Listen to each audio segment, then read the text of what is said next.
Hello and welcome to the RPPS Parent Reader information video. First of all, we'd really like to thank you for volunteering your time to support us with reading. We hope that you'll enjoy your visits to school and watching the children develop and progress in their reading as the school year goes on. In this video, we aim to clarify your role as a parent reader by outlining what a typical one-to-one reading session might look like. We will provide you with some strategies that you can use to support the children you work with, helping them to progress by developing both their word reading and comprehension skills. We will use some example text to model how this could look.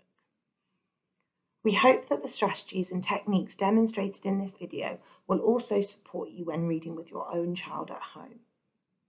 Towards the end of the video, we'll point you in the direction of some useful resources to help you in your sessions. So first of all, what does the role of a successful parent reader look like, and how can you as parents be what we would call enabling listeners? During your sessions, you will be supporting the children to develop their reading skills in a range of different areas. Firstly, if you're reading with children in the lower school, you'll be helping them develop their word recognition.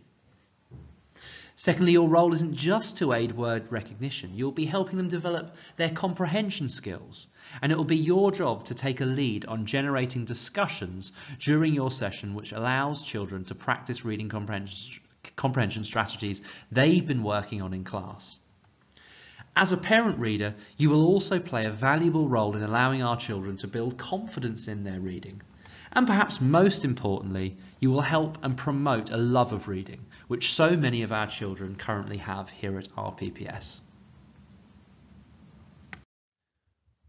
So what about the structure of a one-to-one reading session? As a parent reader, you will be directed by your class teacher.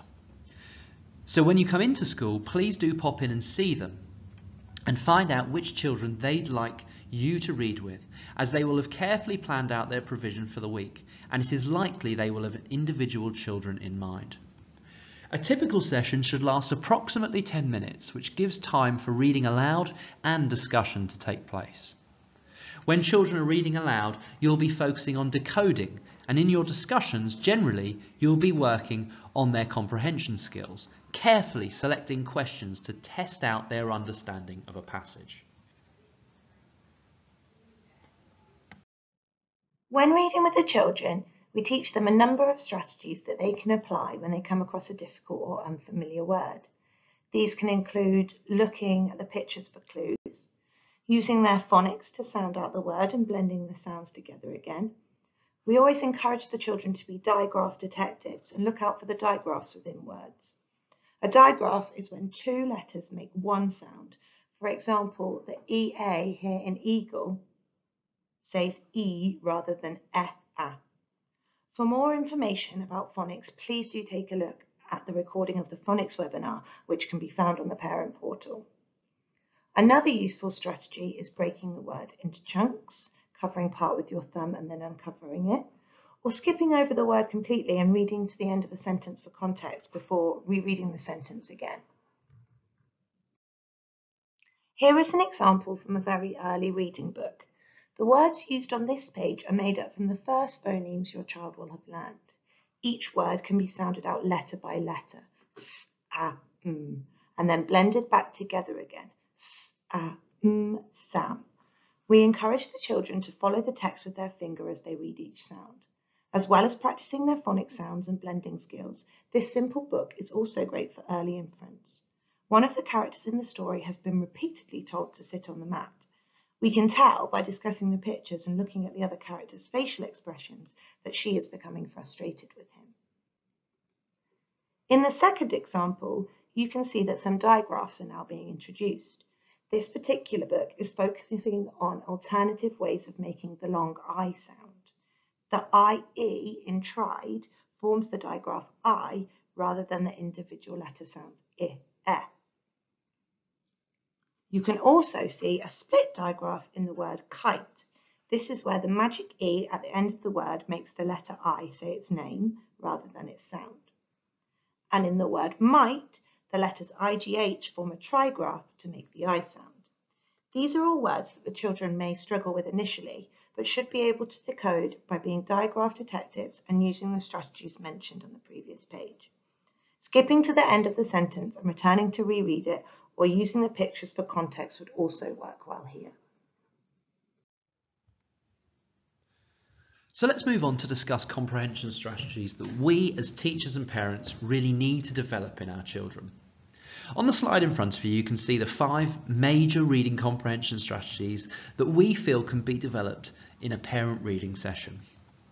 Firstly, you've got retrieval. These are the basic questions where you ask children to pick out facts about something that they've read. These are closed and often have specific answers. Next, we have word meanings. Here we are asking children what individual unfamiliar words that they've read in the passage might mean. Here you're looking for children to read around the word to gain an understanding of what it could be without looking it up or being told it by the adult. This is a hugely important strategy and something that we must practice in these sessions. Inference questions are often about character setting or the mood of a passage. The answer will not be written in the passage. The children will need to use the clues from the text to work out the answer. For example, you might ask a child how a character is feeling at a certain point in the story. Children here will need to give an emotion or feeling and then explain how they know this. Fourth one down, prediction questions are all about the future. Here children need to make educated, informed guesses as to what might happen next.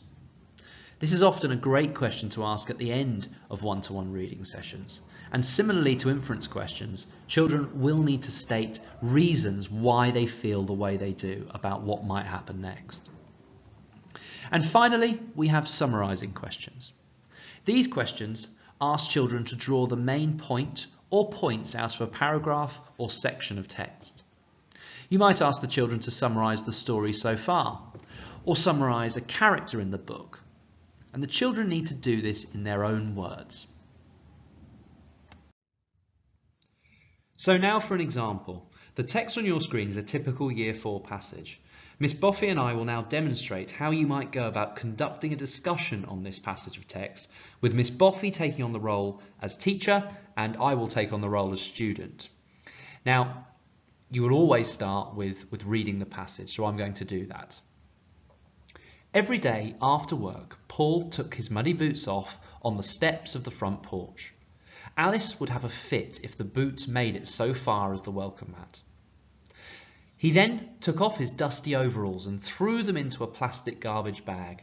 Alice left a new garbage bag tied to the porch railings for him every morning.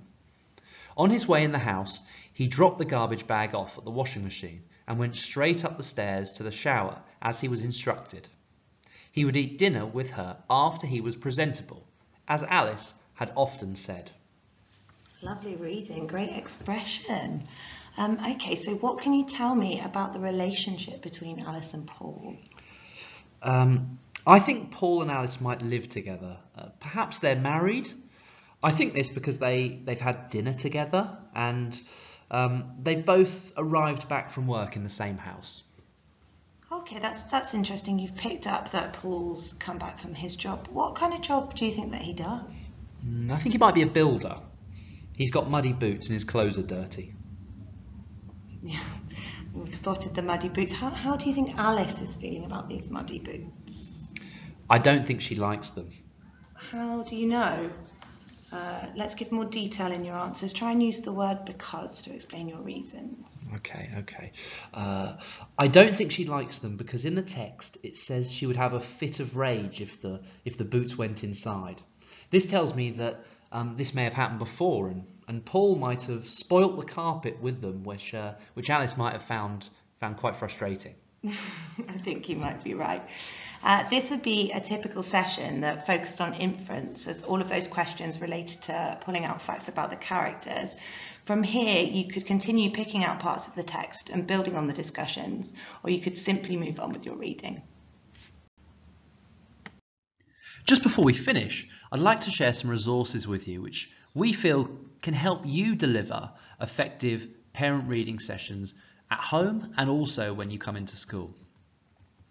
Firstly, and you can see this on the left-hand side of the slide, we have language stems, which children can use to verbally answer questions in your sessions.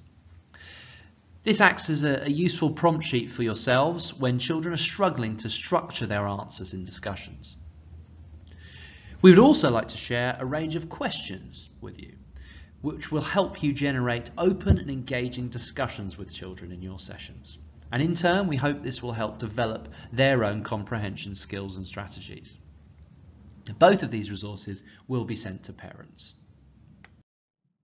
Thanks again for taking the time to watch this video. We hope you found it useful and informative, and we look forward to seeing you in school soon.